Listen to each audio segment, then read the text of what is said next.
Today we're going to talk about mentoring. It's a topic I've been dying to do almost since the start of my channel. It's such an important part of employee development, but really, how can we in HR make it happen? That's all coming up right now. Hi there, I'm Andrea Adams, and this is the HR Hub. On here, we talk about all things related to HR. I encourage you to subscribe to the show or podcast. Keep listening and learning from my guest. Today, my guest is Laura Lunsford.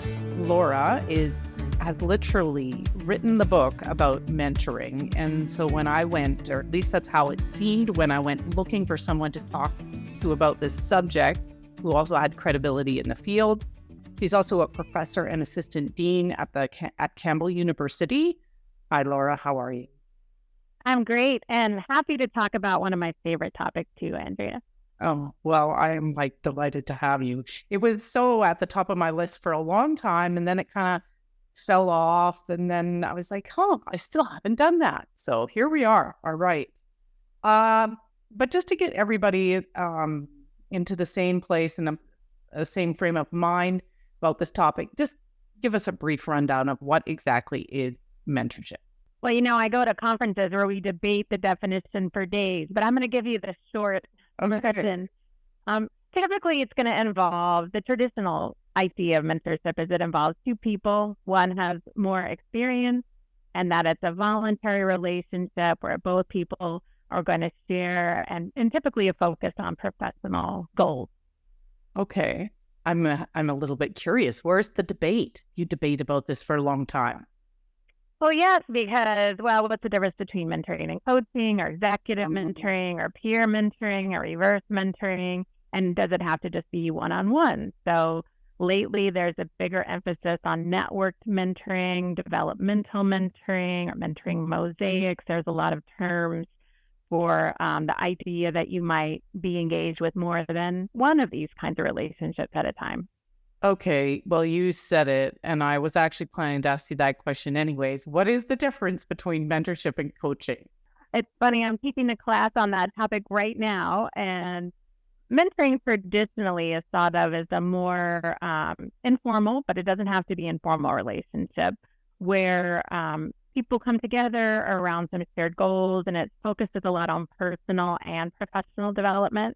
They tend to last longer. They don't have to. But typically those relationships, we might have a mentor for a long time. Whereas coaching is much more skills-based. So it's around learning a particular skill. It tends to be more short-term. And especially in the business environment, you might even hire someone, or it might be a paid coach who's helping to develop maybe your executive presence, for example. We also can think about coaching in the terms of sports. And certainly there's people with the title of coaches who also do mentoring, but typically it's just much more short-term skill development kind of focus versus your professional and personal goals. And mentoring, at least in my experience, tends not to be paid. I mean, I've actually never heard of mentors being paid.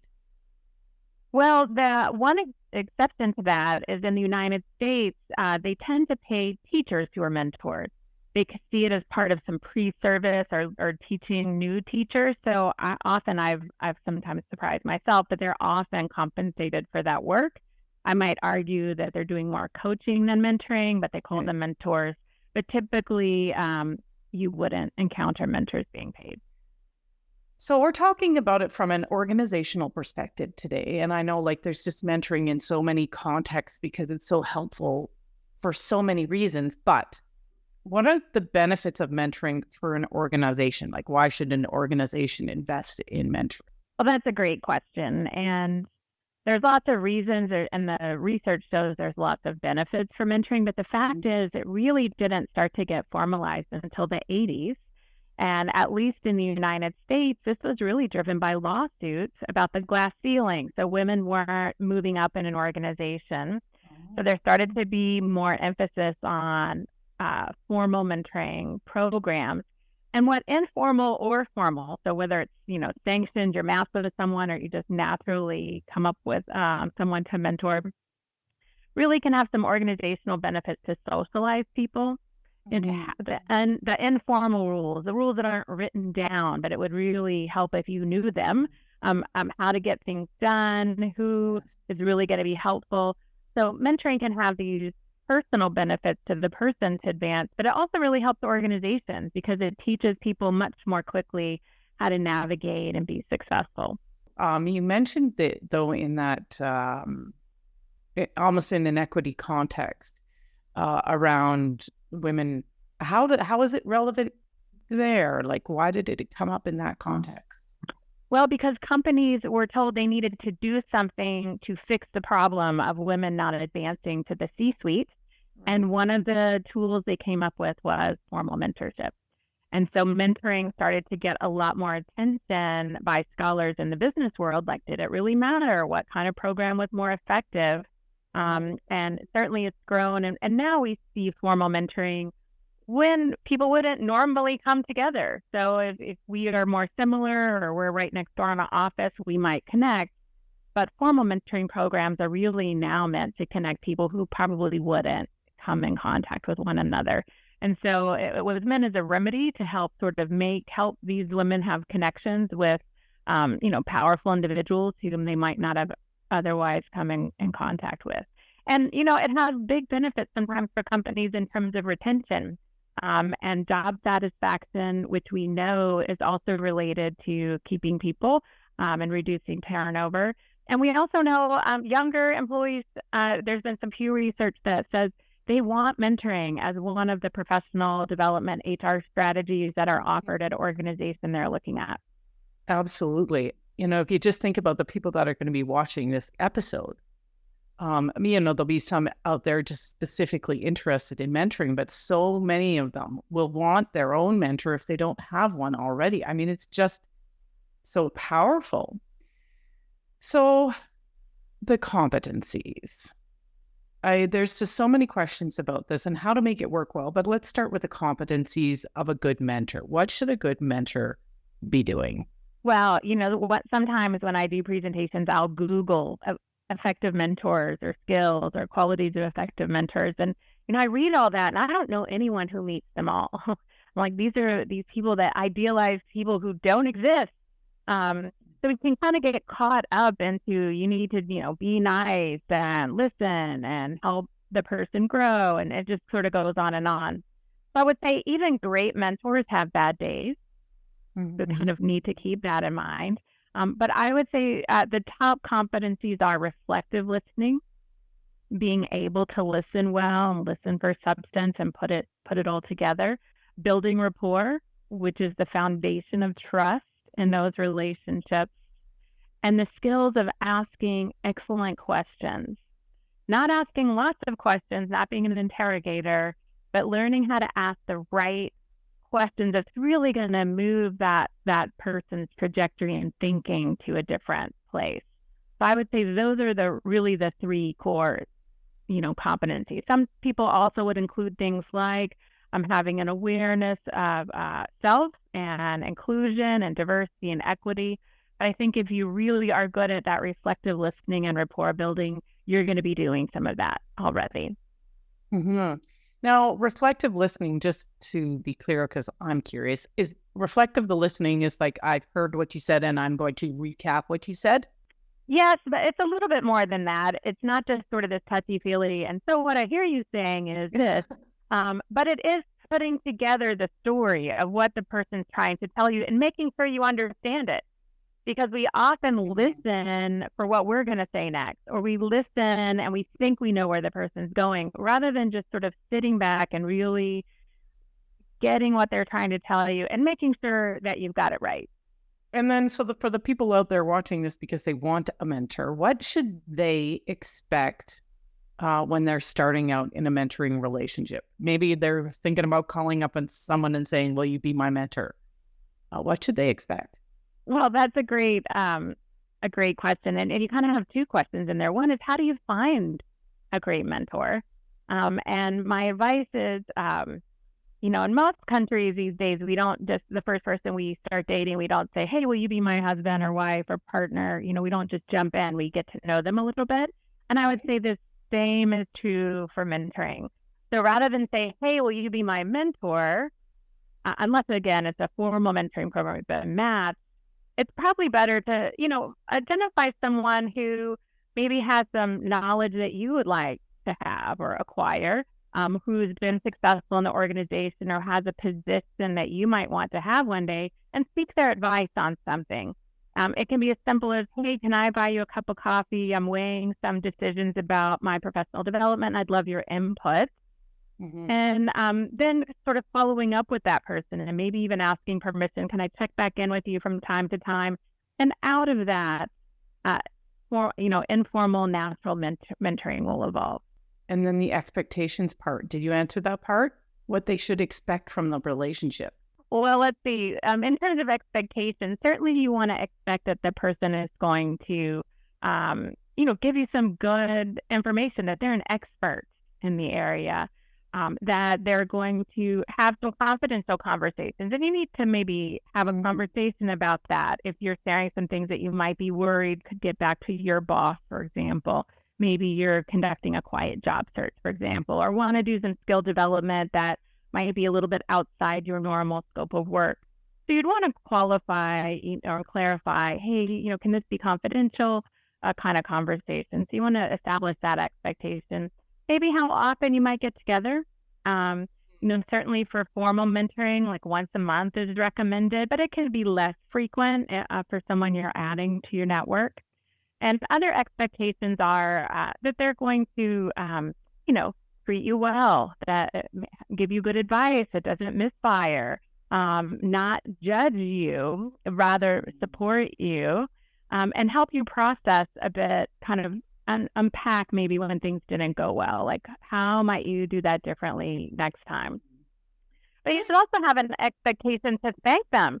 So it's important that mentors feel that, it's worth their time as well. And so sort of letting them know, hey, this really worked. This thing that we talked about last time really can make a difference in the mentor wanting to stay engaged with you and just sharing successes. I know some of my mentors, it's not such a little thing, but I'll sometimes share, hey, this happened for me. And I don't know if you remember, we talked about this 2 years ago, and I just really wanted to let you know. They really appreciate that. So having that expectation to sort of share back those outcomes, I think, is also important. I think a lot of mentors go into it looking for some sense of personal satisfaction, right, out of it. And to make that really happen for you, the mentor is really good advice. I wanted to talk to you about, I was a mentor. And so I want to talk to you a little bit about that situation, because my mentee, and it was a formal program, and she spent a lot of time talking about office politics and about people's feelings and who liked her and who didn't like her. And then it was like either a mismatch of expectations where I wanted to be more tactical and, project oriented, but that's not what she needed at the time. It seems relevant to the expectations that somehow our expectations about what was going to be happening there was not aligned. Well, those can be fun conversations to have sometimes, but in terms of a mentoring relationship, if you kind of go back to what's the purpose of it, and it's to really help the person achieve some personal and professional goals, maybe talking a lot about their colleagues isn't moving in that direction. And so part of the skill of a mentor might be to say something like, look, this seems like it has a lot of emotional weight for you and important for you to unpack, but help me understand how this is going to get you where you want to go. How can we, how can I support you in doing that? So sometimes mentors might need to sort of reroute that conversation or realize that that person's just really not interested in making that kind of progress, that they just were looking for a friend to chat and gossip with about work, which maybe isn't really a mentorship. How would you distinguish low and high quality mentoring? Like, what are some of the things you would look to?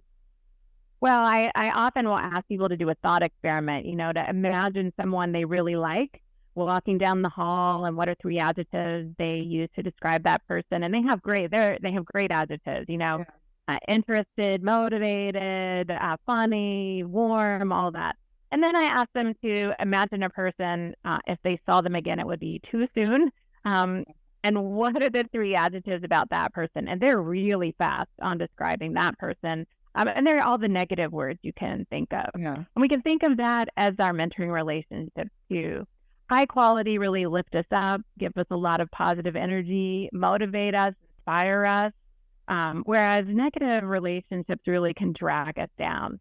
And some research says that, people, 15% of these relationships are dysfunctional relationships, that the person feels like they're being taken advantage of or judged and evaluated. They feel worse from being in the relationship than feeling better. Now, the fact is, great mentorship is going to provide some critical feedback.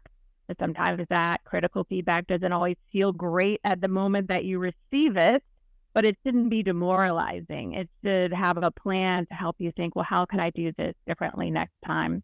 So when we think about high quality, I often talk about these high quality relationships at work, which focus on that the person is opening you to new ideas and new people. That there is some resilience in the relationship. If you have a negative interaction, you still want to come back and engage with the person, and that it has positive emotional tone so that you can really express when things are going well and share maybe when it doesn't go so well and figure a way out. Whereas dysfunctional relationships, this is when there's this mismatch. People feel neglected, either because somebody's starting to look at their phone rather than talk to you, or that they actually manipulate. So sometimes people take credit for other people's ideas in these relationships, which you would like to think doesn't happen, but it does, especially in really competitive environments.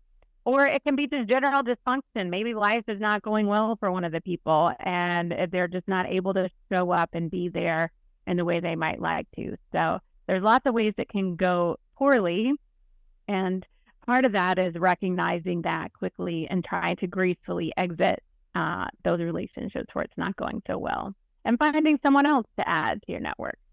Yeah, don't give up. Okay. I know we're going to talk about a formal mentorship program, which I'm super curious about in another episode.